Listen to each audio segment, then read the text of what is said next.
C'est un podcast Vivre FM. Sandrine Gentil explore avec ses invités ces moments décisifs qui marquent nos vies. Ces instants précis où tout bascule, où une rencontre redéfinit notre chemin, où une décision change tout, où une phrase, un mot, une découverte, une annonce, un événement bouleverse nos vies. Le jour où, avec Sandrine Gentil. Bonjour à toutes et à tous. Je suis ravie de vous accueillir dans Le Jour où, votre rendez-vous durant lequel mes invités viennent partager ces moments de la vie qui, soudain, viennent tout changer. Subis ou choisis, décidés ou totalement inattendus, ils relèvent de cette partition improvisée que la vie nous offre, parfois pour le pire, mais également pour le meilleur, grâce à ce que nous parvenons, vous parvenez à en faire. Avec Le Jour où, je vous embarque aux côtés de mes invités pour plonger au cœur de ces jours, de ces périodes qui éveillent et qui transforment. Quand nous décidons de faire de nos différences, de nos singularités, nos plus beaux et précieux atouts. Ces jours grâce auxquels nous façonnons notre identité. Je suis ravie d'accueillir aujourd'hui à mes côtés mon invité Éric Grange. Éric Grange ou le globe-trotteur des spiritualités. Éric Grange est en effet le fondateur de la toute première agence de voyage spirituel, l'agence Oasis créée par Ses Soins en 2007. Comme indiqué sur le site de son agence, ce pionnier des voyages en conscience est la référence internationale d'un nouvel art de voyager. Pourtant, l'histoire d'Éric avait démarré bien loin des voyages et de la spiritualité. C'est tout d'abord en tant qu'ingénieur dans le secteur automobile, puis bancaire, et enfin au sein de la fonction publique qu'Éric Grange évolue professionnellement. Était-ce un choix de sa part, une erreur de direction, d'embranchement ou autre chose encore ? Comment Éric Grange s'est-il soudainement retrouvé à parcourir le monde, s'entourant d'experts en spiritualité, le devenant lui-même également ? Quel est ce jour vécu par Éric qui va venir transformer sa vie à jamais, redistribuant les cartes de son histoire, le propulsant au cœur d'une véritable vocation riche de sens et d'engagement ? C'est ce que mon invité, auteur, entre autres, du livre 365 messages d'amour pour notre terre, s'apprête à nous révéler en direct sur Vivre FM, et c'est maintenant dans Le Jour où. Le jour où, avec Sandrine Gentil. Bonjour Éric, bienvenue dans Le Jour où. Bonjour Sandrine et bonjour à tout le monde. On est très bien accueillis chez Vivre FM, c'est un vrai bonheur. Eh bien, c'est un plaisir de vous accueillir, de vous recevoir et puis de partager cette heure ensemble aujourd'hui. Avec plaisir. Quel est ce jour que vous êtes venu partager avec nous ? Alors, c'est en 14 février. Oh, ça c'est une date clé. C'est en 14 février, mais contre toute attente, ce n'est pas un événement sentimental. Et c'est alors, un événement professionnel, puisque ce 14 février 2007, le greffe du tribunal de commerce a immatriculé ma société alors que je ne me sentais pas fait du tout pour être entrepreneur, chef d'entreprise.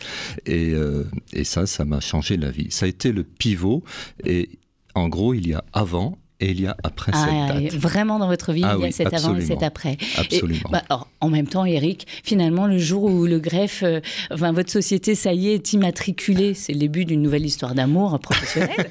C'est ça. Ce 14 février, on reste quand même. Ça m'a beaucoup plu. Quand j'ai reçu le papier, je me suis dit, tiens, ça c'est très sympa. Donc, chaque 14 février, il y a concurrence entre fêter mon entreprise ou fêter ma chérie, mais c'est souvent les deux que je fais. Oh oui, c'est pas de la concurrence, au contraire, l'amour alimente l'amour. Voilà. Une surdose d'amour, c'est merveilleux. Ça se cumule. Et alors, donc ça, c'était la société de votre agence Oasis, c'est ça ? Voilà, c'était l'agence de voyage Oasis que j'ai créée. Et ce qu'il faut dire, c'est qu'à l'époque, en 2007, personne n'avait osé jumeler le voyage et la spiritualité, l'expansion de conscience, le développement personnel. Et non seulement personne ne l'avait fait, mais quand j'interviewais des gens connus à l'époque du développement personnel, il y avait une personne qui m'avait dit « Mais tu espères en vivre de ça ?» Ah oui, d'accord. Oui, donc j'étais vraiment encouragé. Mais j'ai tenu, pourquoi ? Parce qu'en fait, à l'intérieur de moi, il y avait une telle aspiration. Je me suis dit « Je veux faire ça, je vais essayer de faire ça ». Si ça ne marche pas, je me résignerai, mais je veux jouer cette carte-là, qui est la carte de l'alchimie entre le voyage, aller à l'extérieur, aller sur des lieux sacrés, aller rencontrer des tribus, des grands prêtres, des personnes inspirées, et aussi ce que j'appelle l'éveil de conscience, c'est-à-dire en fait voyager pour que quand on revient chez soi, on soit un petit peu transformé, un petit peu meilleur, un petit peu plus sage, un petit peu plus réconcilié avec soi-même que quand on est parti. Ce qui fait que finalement, à travers ces voyages extérieurs, c'est un vrai voyage intérieur à chaque fois. Absolument. En fait, on se rend compte que mon interprétation, c'est que plus on va vers l'étranger, plus on prend du relief dans ce que nous sommes. Quand je suis dans un pays qui est chaud, qui est humide, où c'est pas la même culture, c'est pas la même langue, je vais plus me découvrir, me ciseler, on va dire, et faire connaissance avec moi-même. Et ça, c'est très, très intéressant. C'est tellement intéressant que j'en ai fait l'axe de ma vie. C'est fabuleux. Et on va voir comment vous avez réussi. Parce que pour le coup, vous avez extrêmement bien réussi votre pari de création d'entreprise. Pour autant, ce 14 février-là, est-ce que vous aviez tout quitté? Est-ce que vous étiez déjà fin prêt à vous lancer comme ça? Ou pour le coup, vous étiez encore Oh là non, j'ai fait une formation d'ingénieur en informatique. Et quand j'étais à la fin de mon parcours secondaire, après le bac, moi, en fait, je voulais faire en BTS tourisme. Ah, déjà, ça, c'était vraiment votre vœu. J'étais déjà attiré par ça, et je voulais faire ça. Et puis les profs, mes parents me disent, mais enfin, doué comme tu es, tu seras ingénieur. Parce que c'est la voie royale. Et bon, j'ai dit, ils ont peut-être raison. Voilà, et du coup, je vais aller... j'ai fait des études d'ingénieur et puis je me suis trouvé dans l'informatique, comme beaucoup de gens dans les années 80-85. Et ingénieur un petit peu contrarié parce que l'informatique m'a jamais passionné. Vous étiez juste très bon dedans. J'étais très bon dedans, mais j'étais bon, mais pas. C'était pas une vocation. Voilà. Et donc en fait, mes premières expériences professionnelles sont pas forcément bien passées puisque je n'étais pas vraiment à ma place en fait. Oui. Et pour moi, je fais un lien très direct entre le succès et la place. C'est-à-dire quand nous sommes à notre place, nous avons du succès. C'est une conséquence. On ne va pas chercher le succès, on va chercher où est ma place. C'est ni un combat, ni un... Absolument pas. Quelque c'est, au contraire, c'est fluide. C'est le prolongement naturel de qui nous sommes. Et moi, à l'intérieur de moi, j'avais deux axes. J'avais l'émerveillement pour cette planète absolument si majestueuse, qui pour moi est un miracle. C'est vrai, ça vous touchait déjà? Oui, absolument. Mais depuis tout petit. Et quand j'étais à l'école, j'étais passionné par les cours de géographie. C'est vrai. Au point que j'apprenais par cœur les capitales, les noms des points culminants, les pays. Je me faisais moi-même mes propres interrogations. Je tirais en papier, tiens, tel pays, c'est quoi la capitale? Et je marquais, et je tournais le papier, je voyais ma réponse. Et je buvais vraiment cette géographie parce que ça parlait d'ailleurs. Et ça vous donnait envie de voyager? Absolument. De monter dans un avion et de partir vers l'inconnu? Sauf que j'étais dans une famille où on ne voyageait pas, on n'avait pas les moyens de voyager. Et du coup, je voyageais un petit peu à distance ou par mon imaginaire. À travers les cours de géographie, les livres, j'imagine aussi. Les livres, la télé. À l'époque, il y avait des conférences qui s'appelaient Connaissance du Monde, où un conférencier présentait un pays. J'étais passionné de ça. Ushuaïa, peut-être? Ushuaïa, voilà. À côté de ça, la première paye, ça a été pour voyager. Et je suis allé en Égypte voir les pyramides. Et alors, pourquoi cette première destination, elle va être première paye? Je ne sais pas. Vous voyez, ça me donne des frissons, rien que d'en parler. Ces pyramides, c'est très curieux puisque je les ai... J'ai dû aller au moins 50 fois les voir, ça me donne tout le temps un tel frisson. Je ne sais pas ce qu'il y a dans cette géométrie dont on dit qu'elle est sacrée, je ne sais pas qu'est-ce qui me touche autant, mais pour moi, c'est un des endroits du monde où on est le plus en contact avec le mystère. Ah oui. Et je ne cherche pas à comprendre, à avoir la réponse. Qui a construit les pyramides, comment ça s'est fait, ça ne m'intéresse pas. Je préfère ne pas savoir et en ressentir la vibration, l'émotion, la présence. La splendeur. Voilà, la splendeur, voilà, la magnificence, on va dire. Et ça me touche beaucoup. En tout cas, ça a été mon tout premier voyage. Et après, j'aimais tellement le voyage que la façon que j'ai eue de voyager, c'est d'être accompagnateur bénévole pour un grand voyagiste à l'époque qui s'appelait Nouvelles Frontières. Pendant que vous étiez ingénieur? Voilà, c'est ça. Pendant mes congés, j'emmenais des groupes partout dans le monde. Vous travailliez bénévolement pour voyager? Pour voyager, parce que effectivement, voyager, ça représente aussi un budget et ça me permettait de voyager en échange d'un service et puis de découvrir des contrées. Et ce qui m'a beaucoup surpris, c'est que des fois, j'étais affecté à des destinations où je me suis dit, ah tiens, il m'envoie ici. Oui. Je n'y serais pas allé par moi-même. Il y avait d'autres destinations qui m'attirent plus. Et en fait, je me suis rendu compte que cette destination pour laquelle j'avais parfois des a priori m'émerveillait et peut-être m'émerveillait encore plus que celle dont j'attendais l'émerveillement et que je souhaitais. Et ça, c'était une clé pour moi parce que je me suis dit, tiens, il y a quelque chose en moi qui se retrouve alors que mon mental, mes pensées se disent, ça me branche pas trop ce pays.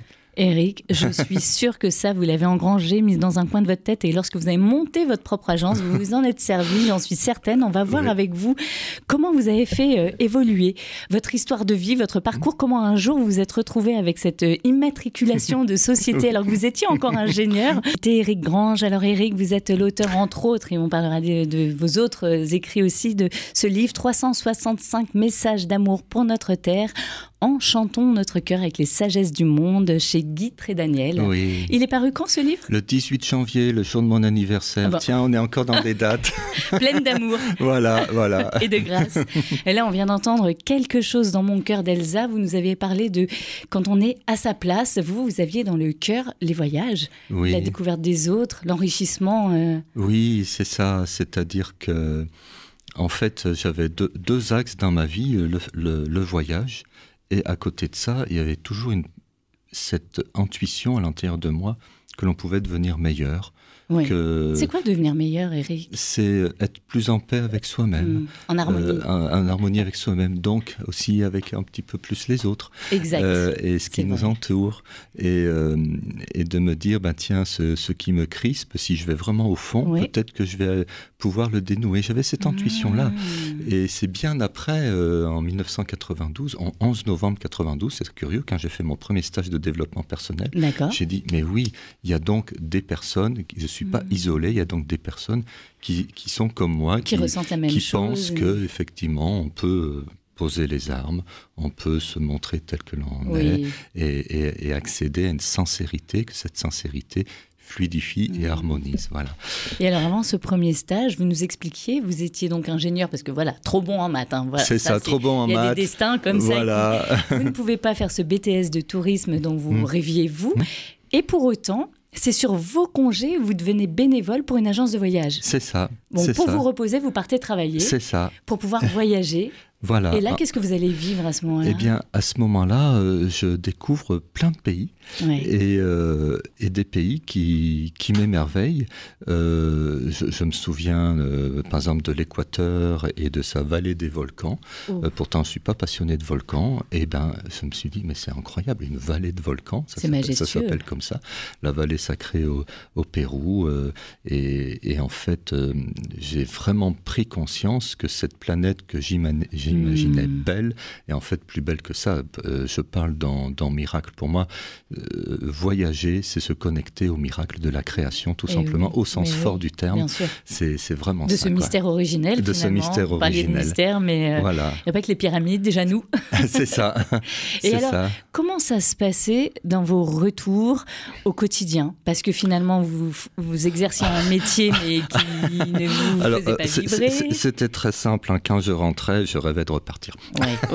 Et j'étais toujours entre deux voyages. C'est-à-dire qu'en fait, quand je rentrais, je me nourrissais du voyage que j'avais vécu, soit par les photos que j'avais prises, soit par le souvenir.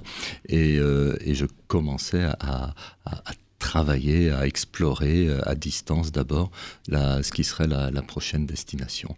Donc j'étais tout le temps entre 2 voyages. Et est-ce que vous commenciez à vous projeter en osant vous dire, mais je vais peut-être moi un jour avoir ma propre agence? Est-ce que vous osiez projeter ça? Non. J'étais à des années-lumière de ça.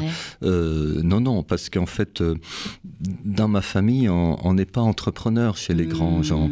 On est salarié sur des postes, on va dire, simples. Bon, moi, j'avais la chance d'être un peu plus dans un poste un peu plus élevé, mais on n'avait pas cette conscience de l'entrepreneuriat, de se mettre à son compte.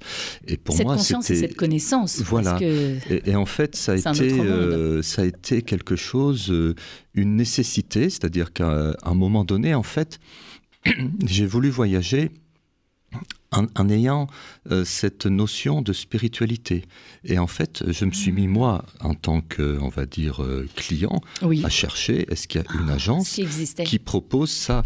Et j'ai vu, mais personne ne propose ça. Alors je me suis dit, soit ce concept est absolument nul, ça n'intéresse que moi, je suis seul au monde et je suis un mec bizarre qui a rien compris, qui cherche un truc qui n'existe pas du tout et qui est à côté de ses pompes, et on va faire une thérapie là-dessus. Et en gros, soit il y a un grand manque, soit il y a quelque chose. Et du coup, j'ai dit, attends Eric, ça fait, à l'époque, ça faisait déjà depuis 98 jusqu'en 2007, donc 9 ans que j'emmenais des groupes pour Nouvelles Frontières. Et je me suis dit, tiens, j'ai envie de faire ça. Et en fait, comme j'étais quelqu'un qui a besoin de beaucoup de sécurité financière, il y a des gens, ils démissionnent, ils se jettent à l'eau et ils se lancent dans un projet. Et à la base, ça n'aurait pas été ça pour vous. Moi, c'est pas mon truc. Moi, je me suis dit, je vais créer une agence, on va voir si ça va marcher, et si ça va marcher, je démissionnerai. Alors, ce 14 février dont vous nous parliez, au moment où il y a les statuts de votre entreprise, à ce moment-là, dans votre tête, c'est je poursuis avec mon métier, j'assure mes arrières, et je vois comment se développe mon agence. Me connaissant, si ça t'était resté comme ça, je pense que même si ça s'était mis à tourner, je me serais dit, il faut que ça tourne encore un peu plus, il faut vraiment être sûr de ça pour faire le grand saut.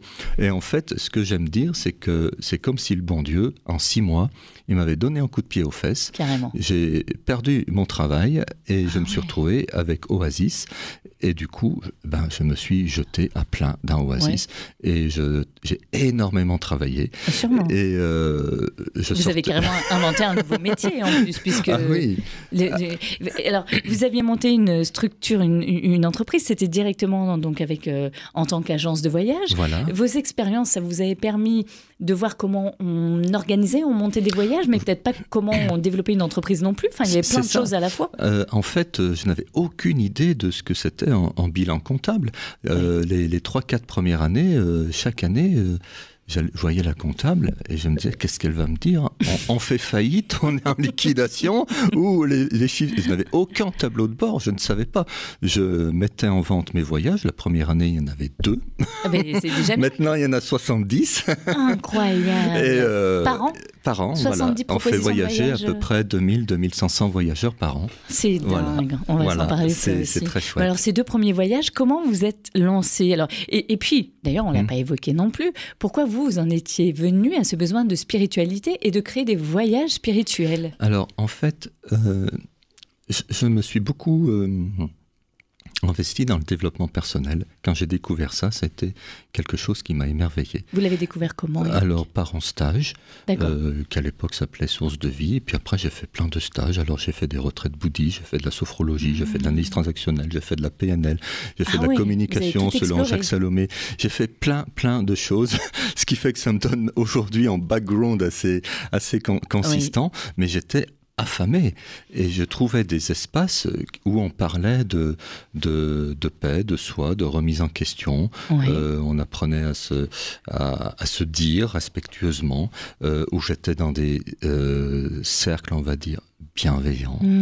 Et ça fait du bien. C'est du reste pour ça que j'ai appelé mon agence Oasis. Je me suis dit, je vais créer des oasis de bonheur, des oasis de paix, des oasis, d'évolution spirituelle.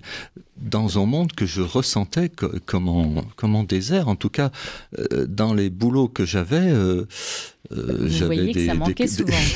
Je me suis dit, surtout le dernier, je trouvais que c'était pas très heureux de travailler dans cette ambiance un peu toxique. Et du coup, c'était des vrais poumons d'oxygène pour moi, ces voyages. Finalement, toute cette expérience que vous n'aviez pas choisie, celle d'ingénieur, et puis après au sein des différentes entreprises ou groupes, ça vous a nourri pour savoir ce dont vous aviez besoin et ce dont les autres pouvaient avoir besoin aussi. Oui, et en fait, c'est utile, en fait. C'est ça, ça fait partie du chemin pour construire. Ça fait partie du chemin. Et puis c'est vrai que des fois j'entends l'école, ça mène à rien, à quoi ça sert de savoir faire une racine carrée, etc. Si ça sert à extraire une racine carrée, pourquoi ? Parce que ça crée des chemins neuronaux, ça développe de l'intelligence. Et cette intelligence, demain vous n'allez pas développer des racines carrées toute votre vie, mais vous allez l'utiliser pour autre chose. Et pour moi c'est très important, ça a été l'une de mes ressources, c'est-à-dire l'école et ça m'a permis d'apprendre à structurer, à penser, à réfléchir et en fait d'apprendre à apprendre. Parce qu'après, quand j'ai été justement chef d'entreprise, oh mon Dieu, tout ce qu'il faut apprendre pour gérer une entreprise.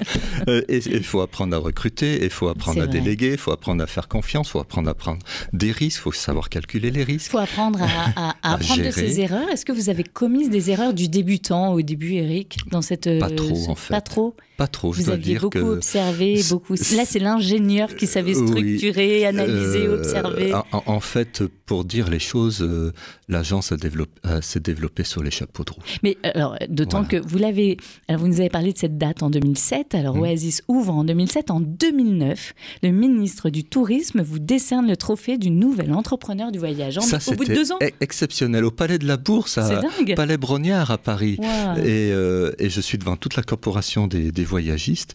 Et j'étais sûr en fait que j'allais l'avoir. J'étais sûr parce que j'étais tellement sûr que cet art de voyager, pour moi, c'est l'art d'aujourd'hui et surtout de demain. Pour moi, on voit bien au niveau mondial que ce qu'on appelle, je n'aime pas trop ce mot, le tourisme spirituel, se développe énormément. Il y a de plus en plus de gens, par exemple, qui font Compostelle. Oui, c'est vrai. Aujourd'hui, je crois que c'est 200 000 personnes par an qui font Compostelle. Il y a 20 ans, c'était 10 000 personnes. Quoi. Et donc, on voit qu'ils ont besoin de se retrouver à travers un univers, un environnement qui n'est pas notre environnement familier.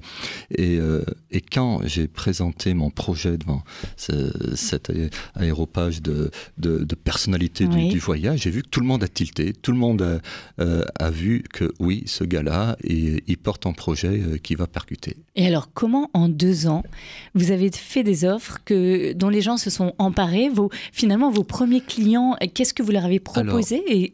Le voyage, pour moi, le voyage initiatique, c'est un lieu, c'est une intervention, une animation et une date. Par exemple, on va sur les bords du Gange par un maître hindouiste, par exemple, en soir de pleine lune.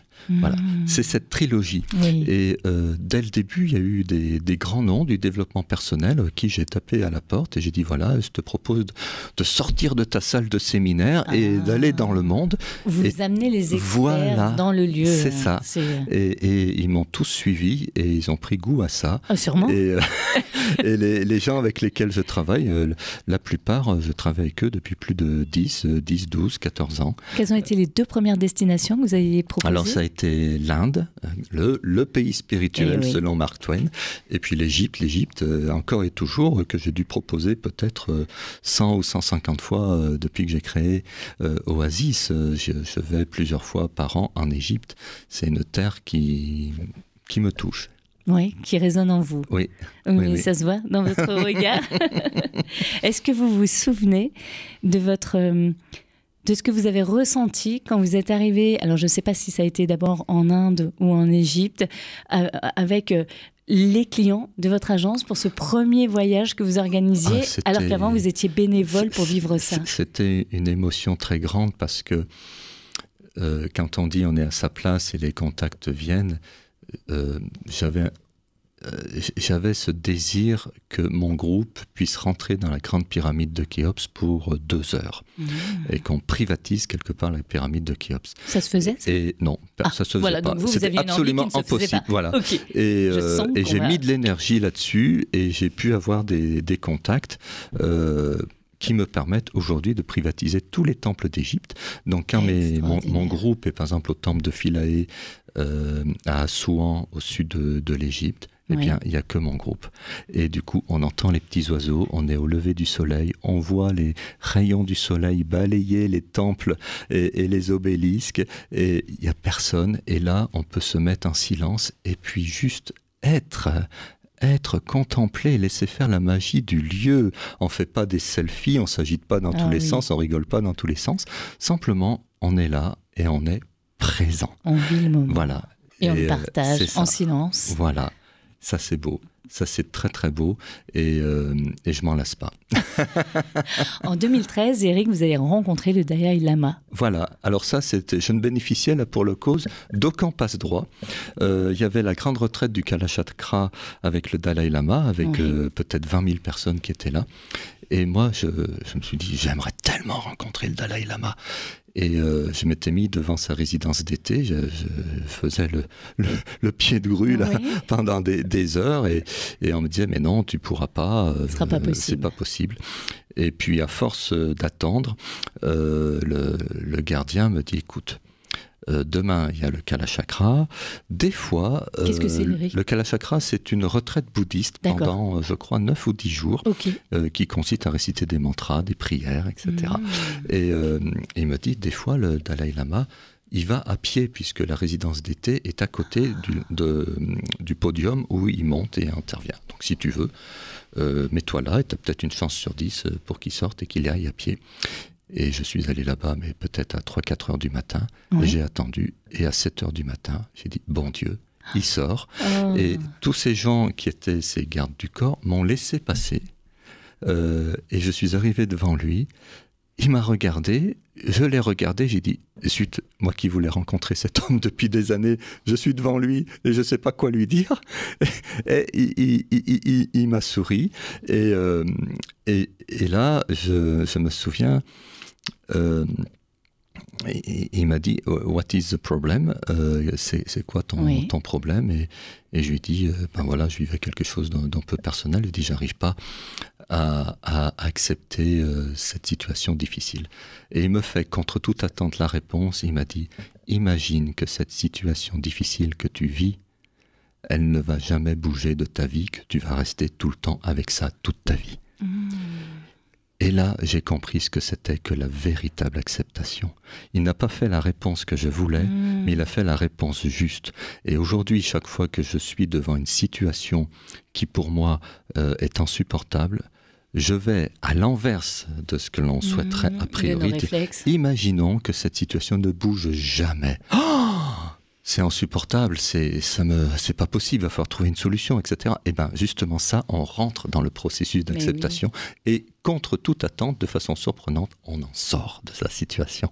Et Éric, c'est moi qui en ai des frissons maintenant. Là. Je suis plongée dans tout ce que vous nous partagez. Alors, on suit Vivre FM en direct dans l'émission Le Jour où, et nous retrouvons mon invité Éric Grange. Alors, Éric, on va avoir une belle évasion encore avec vous là dans cette tranche qui nous reste jusqu'à 14h ensemble à partager. Et on va le voir, il y a le développement d'Oasis et toutes vos destinations, tout ce que vous proposez depuis et aujourd'hui encore. Et puis un autre voyage, celui de l'écriture également. Oui, absolument. Un jour, vous vous êtes dit, là maintenant, il faut que je partage tout ça ? Oui, parce qu'en fait, j'ai eu beaucoup de témoignages de personnes qui ne pouvaient pas voyager, pas seulement pour des questions financières, mais des questions de santé, des questions parce qu'ils ont des responsabilités dans l'ascendant, dans descendant, ou différentes raisons. Et je me suis dit, qu'est-ce que je peux faire pour ces gens ? Ça vous a touché, ça, en fait ? Absolument. De vous dire, j'aimerais qu'eux aussi puissent j'aimerais leur ramener nourrir. Cette chance que j'ai eue de découvrir ce monde, et ce monde dans ses traditions spirituelles, dans ce qui se fait ailleurs, tous ces rituels qui visent à devenir plus harmonieux. J'aimerais leur ramener ça à la maison. Et du coup, cette idée tournait en moi, mais je ne l'avais jamais actée, parce que, effectivement... est-ce que je suis capable d'écrire un livre et ça prend du temps, et puis un jour je ferai ça, vous savez, ce genre de projet, un jour je ferai. Et souvent c'est jamais. Et un jour vous l'avez fait. Et un jour je l'ai fait en sortant d'une conférence, l'organisateur m'a dit ce que tu as dit c'est génial, fais un bouquin. Et j'ai dit ok, allez, on y va. Vous aviez dit quoi dans cette conférence? J'avais parlé de ma vie, comme je le fais là maintenant. Et c'est là que vous avez écrit Mon cœur se remis à battre, voilà. Tome 1, Tome 1, c'est ça, un livre très autobiographique où je raconte mes propres expériences à travers le monde, que ce soit au Machu Picchu avec des rituels Anka, que ce soit à Bali avec des purifications auprès de grands prêtres, que ce soit en Inde sur les bords du Gange. Et j'ai voulu vraiment relater mes transformations personnelles. Sous forme de roman autobiographique, voilà. Finalement. Là aussi, j'ai peut-être inventé un truc en roman autobiographique. C'est génial. On m'a dit, soit tu fais une autobiographie, soit tu fais un roman. Moi, j'ai dit, écoute, on va faire les deux. Hein. Donc, Eric devient Tony. Voilà, Eric devient Tony, le héros de mon livre. Et c'est marrant parce qu'après, on m'a dit, tu écris un roman, mais c'est ce qu'il y a de plus difficile. C'est beaucoup plus facile de faire un essai. Et j'ai dit, écoute, je ne savais pas que c'était difficile. Je l'ai fait. On connaît la parole. Ils ne savaient pas que c'était impossible. Ils l'ont fait. Exactement. Voilà. Et je me demandais comment j'allais pouvoir lancer la promotion de ce livre avec mon agence de voyage qui me prend beaucoup de temps. Et c'est là où est arrivée la Covid. Et l'activité s'est arrêtée du jour au lendemain, quasiment. Oui. Et le livre est sorti juste à ce moment-là, mais dans une synchronicité qui était absolument étonnante. Qui était absolument alignée. Voilà. Incroyable. C'était juste incroyable. Et le livre a vraiment bien marché, au point donc qu'il est sorti en livre de poche l'année d'après. Ce qui, pour un premier bouquin, est quand même assez incroyable. Et assez rare. Oui. Qu'il sorte en livre de poche dès l'année suivante, effectivement, ça c'est rare. Mais alors, il a très bien marché alors que tout le monde se retrouvait enfermé. Comment la maison d'édition et vous l'avez porté? Ça a été avec les réseaux? Ça a été... Alors, en fait... vous l'avez fait voyager, ce livre?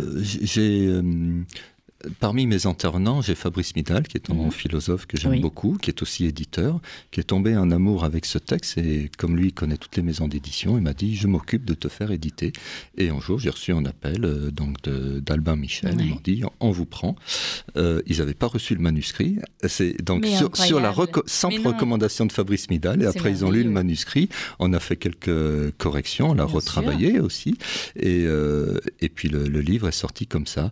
Et après, j'ai eu le bonheur d'être invité et puis à des émissions et à parler de mon voyage. Et puis c'est vrai aussi que on a beaucoup d'abonnés dans notre communauté d'Oasis et que ça a été aussi tout un vivier de lecteurs qui ne pouvaient plus voyager non plus du jour au lendemain. Oui, qui étaient privés de ces ressources-là. Et ce que je me suis rendu compte, et c'est ce que l'on vit là présentement, c'est que j'étais un petit peu...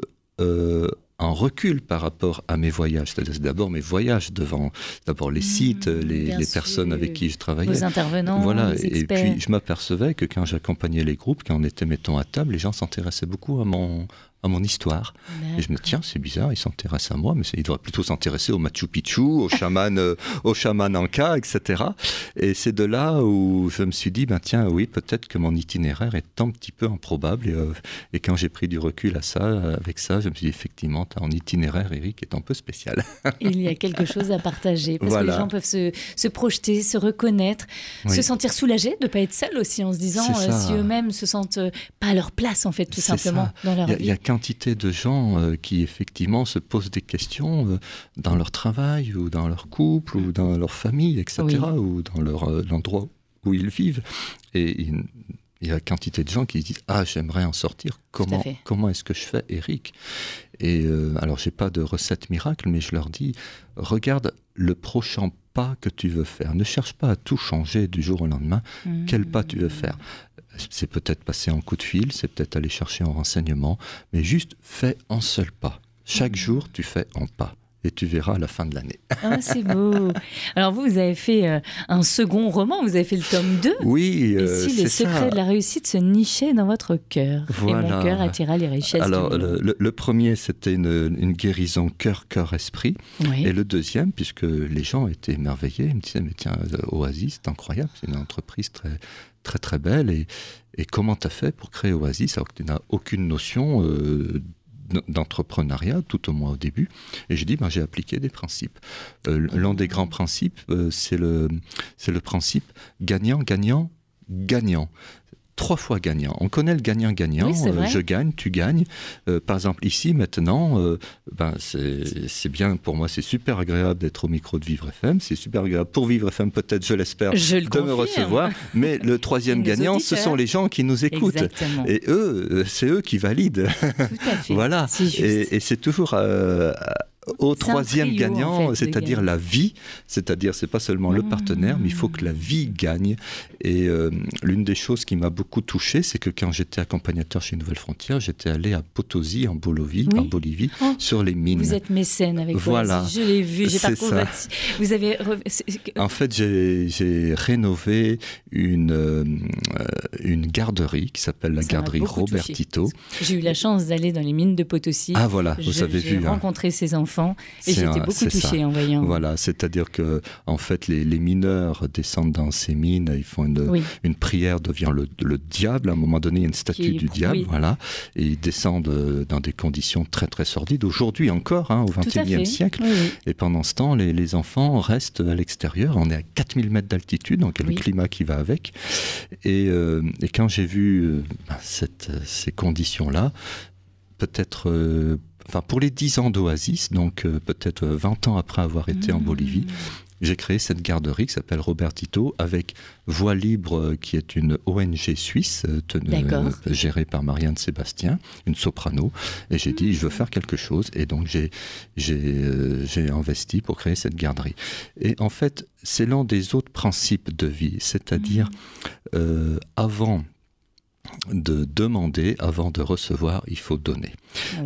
Et aujourd'hui, s'il y a des moments où je suis un peu en bas ou fatigué, je me dis, Eric, en ce moment, en cette seconde-là, à cet instant, t'as une 50aine de gamins qui sont au sec grâce à toi.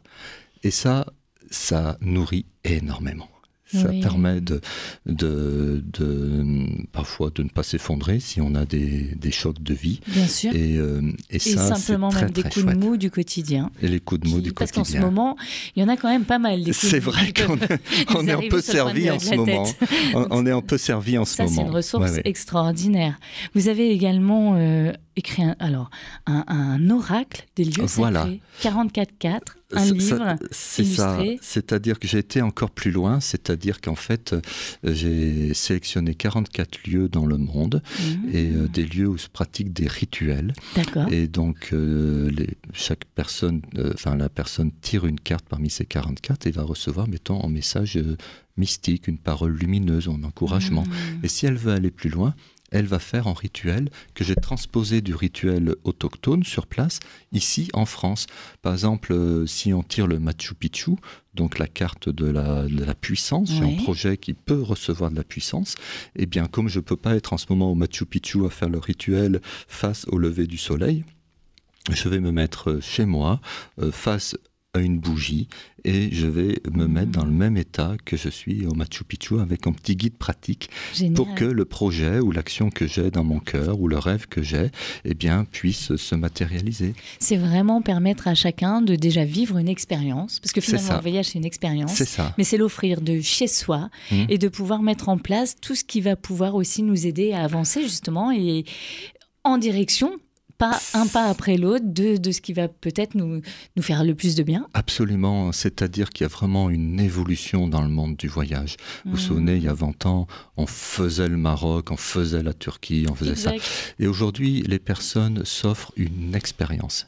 Et on va aller à Compostelle, on va aller au bord du Gange, on va peut-être se donner du loisir au bord d'une plage, mais les gens ne raisonnent plus en termes de pays, de destination, mais ils raisonnent en termes de quoi est-ce que j'ai besoin au fond de moi-même. Oui. Voilà. Et ils choisissent leur destination par rapport à ce besoin-là aujourd'hui ? Oui. Et je vois chez Oasis, c'est assez incroyable parce que nos voyages sont assez différents les uns des autres. Ils se trompent jamais. Je ne sais pas comment ils font, mais c'est toujours les bonnes personnes à la bonne destination. Voilà. Et donc vous êtes sur les continents de l'Asie, l'Amérique, le Proche-Orient, l'Europe, l'Océanie, dans les destinations, on les voit sur votre site Oasis, l'éveil au monde, Bali, le Bhoutan, le Cambodge, l'Inde, Nord, Sud, le Japon, le Népal, le Tibet, le Chili, Guatemala, l'île de Pâques, le Mexique, le Pérou, l'Océanie, la Nouvelle-Zélande, l'Égypte. C'est ça. Et à chaque fois, ce sont autant d'amis que j'ai sur place. Parce que la plupart de ces destinations, mes opérateurs locaux, ce sont des gens avec qui je travaille depuis 15 ans. Et ils savent ce que je veux dans mes groupes, ils savent ce que je ne veux pas. Et souvent, ils sont en joie parce qu'ils ont un public qui vient très respectueux des traditions locales et très demandeurs. Voilà, et qui viennent pas photographier ou se distraire. Et en fait, là, il y a quelque chose qui les touche beaucoup et j'ai vraiment créé des liens très très très forts avec mes intervenants locaux. C'est vraiment un cadeau pour moi. Oui, donc vous avez des intervenants locaux et des intervenants occidentaux que vous amenez. C'est ça. Et finalement, les personnes que vous emmenez dans ces voyages choisissent une terre, c'est ça, un thème. C'est et ça. Un intervenant. C'est ça, voilà, c'est exactement ça. Là, par exemple, on vient de sortir hier ou avant-hier en pèlerinage à la Kumbh Mela. La Kumbh Mela, c'est un grand pèlerinage hindou qui a lieu une fois tous les 12 ans. Donc je le dis, le prochain, il est en janvier 2025. D'accord. Après, il faudra attendre 2037. Et effectivement, on a mis sur pied ce voyage-là. Toujours en faisant attention à nos fondamentaux, la qualité, le confort, la détente, en rythme qui est lent aussi.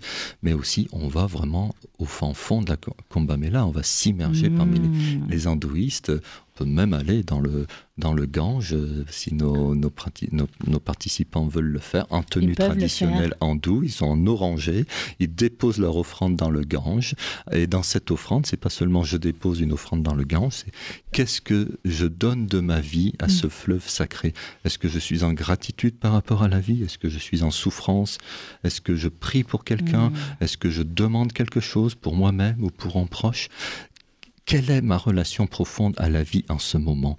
Et je le ritualise. Et en le ritualisant, c'est comme si je donnais pouvoir à la vie de m'aider. C'est comme si je faisais un immense appel dans un mégaphone pour dire « Hé, la vie, là, je t'appelle, je te demande quelque chose, fais-moi signe, aide-moi, mais fais-moi rencontrer quelqu'un, mais amène-moi ce qui va me faire avancer. » Le rituel ancre l'intention finalement, c'est ça. Le désir. Oui, ça nous prolonge, quoi. Éric, par rapport à cette année 2007 où vous avez créé et lancé Oasis, quel est ce voyage que vous avez fait en tant que nouveau chef d'entreprise, en tant que dirigeant? Qu'est-ce que vous avez appris sur vous-même justement dans cette exploration-là? J'étais mort de trac. Le premier voyage, c'était assez incroyable. Puisque la première année, j'ai fait 2 voyages. Il y a eu Bali et l'Égypte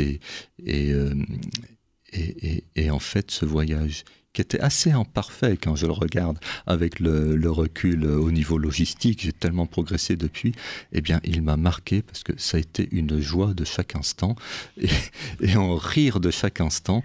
Et je me souviens, c'était assez prémonitoire, j'ai un ami qui, le 2e jour du premier voyage, m'a dit « Éric, c'est magnifique, je reviens l'année prochaine. » Mais je lui dis « Mais attends, je ne sais même pas si je vais le refaire l'année prochaine. Et on vient juste de commencer le voyage. » Et il l'a fait. On l'a reprogrammé l'année d'après et il est revenu. Et ce voyage qui était très, très... imparfait, je dirais, logistiquement, m'a beaucoup marqué et m'a dit c'est ça que je veux faire, c'est ça que je veux faire. Et c'est vrai que je crois que dans la vie, quand on entreprend quelque chose de neuf, c'est bien d'être tolérant vis-à-vis de soi-même, de dire ok, là je me suis un petit peu loupé, là c'est imparfait, mais c'est normal, je découvre, j'apprends, je suis au début d'un chemin, c'est normal même, c'est même une bonne chose que je me découvre perfectible. Et qu'il y ait une marge de progression. Et qu'il y ait une marge de progression, voilà. Et de développement, ça fait partie du développement personnel aussi dans le développement professionnel. Absolument, absolument. Qu'est-ce qui peut-être vous a surpris de vous-même ou qu'est-ce que vous avez appris sur vous dont vous ne vous doutiez peut-être pas? La communication, parce que là, je parle dans un micro, mais c'est un miracle. Moi, je suis quelqu'un qui ne parlait pas. Oui, alors ça, on n'aurait pas deviné. Jusqu'à 20 ans, j'étais un garçon quasiment mutique. J'étais tellement mutique que ma bouche était très petite et que j'étais sous-musclé au niveau des muscles de la mâchoire. Ce qui fait qu'aujourd'hui encore, il y a certaines intonations que je prononce mal. C'est encore le restant du petit Éric qui ne parlait pas, qui était mutique. Et c'est vrai que d'être dans ce rôle de chef de groupe pendant les voyages ou d'entrepreneur, eh bien, il y a des gens qui m'ont adressé la parole, des gens qui me posent des questions, comme vous, Sandrine. Exactement. Et où je dois me dire et me mettre à nu et parler et apprendre à dire les choses. Et ça a été vraiment quelque chose où je me suis dépassé. Oui, mais où vous êtes également totalement à votre place. Oui. Et ça s'est révélé, mais c'est aussi votre place. Parce que je crois profondément que là où on est le plus blessé, c'est là où on est le plus lumineux, en fait. Voilà, et que j'ai souvent ce retour où on me dit, mais Éric, quand je t'écoute parler, il y a quelque chose qui vibre. Et peut-être parce que justement, il y a toutes ces années où je n'ai pas parlé, où pour moi la parole était difficile, et où le fait, et ça donne peut-être quelque chose en frisson qui me parcourt, parce que c'est un petit peu neuf, parce que c'est pas encore habituel, et qui fait qu'il y a quand même cette force à l'intérieur de moi qui me dit, mais j'ai tellement envie de partager, j'ai tellement envie de témoigner, et qui vous que je le fais. émerveille aussi. Voilà. Parce que finalement, c'est ce mot avec vous, émerveillement. Oui, absolument. C'est l'émerveillement on a parlé de la planète, mais aussi de l'individu. Il y a une zone merveilleuse en chaque individu, quel que soit le contexte. Il y a quelque chose. Il y a eu des témoignages, notamment, par exemple, dans des conditions extrêmes comme les camps de concentration, de personnes qui ont trouvé la lumière à l'intérieur d'eux-mêmes. Donc ça veut bien dire qu'il y a quelque chose à l'intérieur de nous qui n'est pas conditionné à l'extérieur. Et c'est cette chose-là que je trouve la plus belle. Et quand je me suis mis à voyager, au début, je m'intéressais beaucoup aux paysages. Je faisais beaucoup de photos de paysages. Après, je me suis intéressé aux animaux, puis après aux humains, puis aux tribus. Et après, je me suis dit, mais c'est quand même incroyable, il y a quelque chose de commun dans tous les individus de la planète. Et je me disais, mais qu'est-ce qui me fascine là-dessus?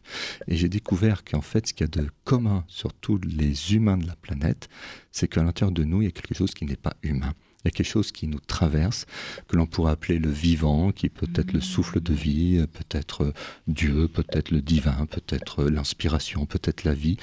Mais il y a quelque chose qui fait que là, nous sommes vivants et que c'est un cadeau, quel que soit ce que l'on vit. Ça va s'arrêter en jour, notre souffle va partir, il ne va plus revenir. Mais là, en ce moment, nous sommes là, nous sommes présents, et ça, c'est le grand cadeau. Et je ne cesse de témoigner là-dessus. Oui, merci pour ce cadeau-là, Éric, dans ce témoignage. Quel message vous avez envie de partager avec nos auditeurs et nos auditrices? Vous en avez partagé plein, mais pour clôturer cette merveilleuse émission à vos côtés. Alors, ma devise, c'est voyager en conscience, c'est grandir en amour, c'est-à-dire que partir à la rencontre d'eux, c'est se donner une capacité d'amour supplémentaire et que la qualité de nos vies est finalement la résultante de notre capacité à aimer et à avoir aimé. Alors c'est aimons-nous déjà nous-mêmes pour encore mieux aimer les autres. Voilà. C'est ça. C'est très très beau de terminer avec un tel message. Merci mille fois, Éric. Sandrine. Je rappelle le titre, votre tout dernier livre sorti, 365 messages d'amour pour notre terre, aux éditions Guy Trédaniel. Je redonne votre nom, Grange, Éric Grange. On peut également, pour ceux qui auraient envie là de se dire, mais quel voyage prépare-t-il? Parce qu'il y en a vraiment beaucoup et de merveilleux voyages. C'est le site oasisvoyage.com. Voilà. On peut vous suivre sur les réseaux peut-être aussi. Et mon site personnel, c'est ericgrange.com pour les... C'était un podcast Vivre FM. Si vous avez apprécié ce programme, n'hésitez pas à vous abonner.